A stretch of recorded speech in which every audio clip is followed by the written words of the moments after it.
Hi, my name's Sarah and I hope you are well.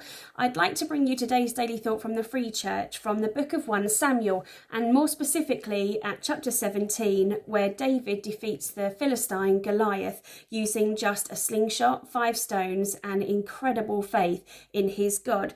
Looking more specifically though at verse 34, it says, "I've been taking care of my father's sheep and goats. When a lion or a bear comes to steal a lamb from the flock, I go after it and I kill it. I have done this to both lions and bears, and I'll do it to this Philistine too. The Lord who rescued me from the claws of the lion and the bear will rescue me from this Philistine." And I thought, wow, what an incredible confidence to be able to say, I don't need what you think I need, but instead I've got my God, and I've been able to do it in the past because God's been there, and I'm going to be able to do it again. He'll be able to rescue me because I put my faith in him. Now, if I'm being completely honest with you this morning, I have had quite a tough week. I have found things a lot harder than I have been so far in this lockdown experience.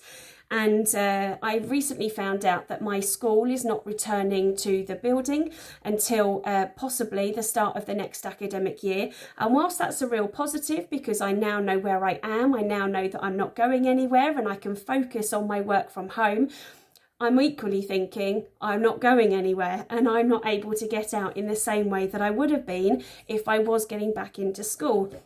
So gradually throughout this week, a number of things just felt like they were getting on top of me and they've just knocked me down.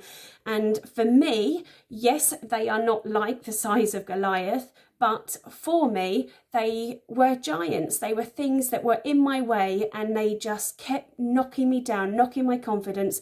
And although my faith in God is strong, I just could not see a way of being able to get through them. I just couldn't see how I was going to be able to get past thinking and feeling in this certain way. Because I'm a teacher, I like to link things to the world around me and to the experiences that I have. And I was watching Finding Dory. For those of you who haven't seen it, it's very sweet. You do need to watch it. But Finding Dory is about a little fish who goes off on an adventure to try and find out where they have come from and try to find their mother and father. And while she is being looked after in the Marine Life Institute, the message comes through that there is a 3-stage process before fish can be released back into the wild again, and it's called rescue, rehabilitation and release. And I thought, that's exactly it, and that's exactly what God promised for David, but also promises for us through his son Jesus. He promises to rescue us, and he wants to rescue us, and he wants to allow us to get better, to get stronger, to change an area that might have been limiting us and stopping us from doing the best that we can for him, and then release us back into the other situations, other circumstances, back into the world again.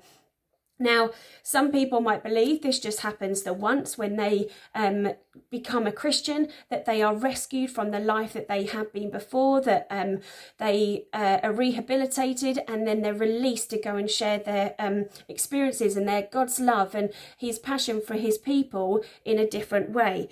But I find that that needs to be a daily thing wherever we are, when we're feeling at our lowest point, where we're feeling like we have got multiple giants around us, when we're feeling like nothing is going to help us to overcome a situation or a circumstance that we are in.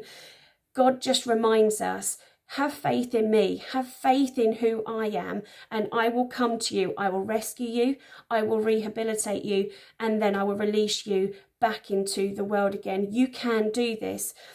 On a personal level, my sister is currently teaching in Dubai. We're desperately trying to get her back into the country for the summer holiday, but at the moment we are having to pray and rely and trust that God has got that in hand.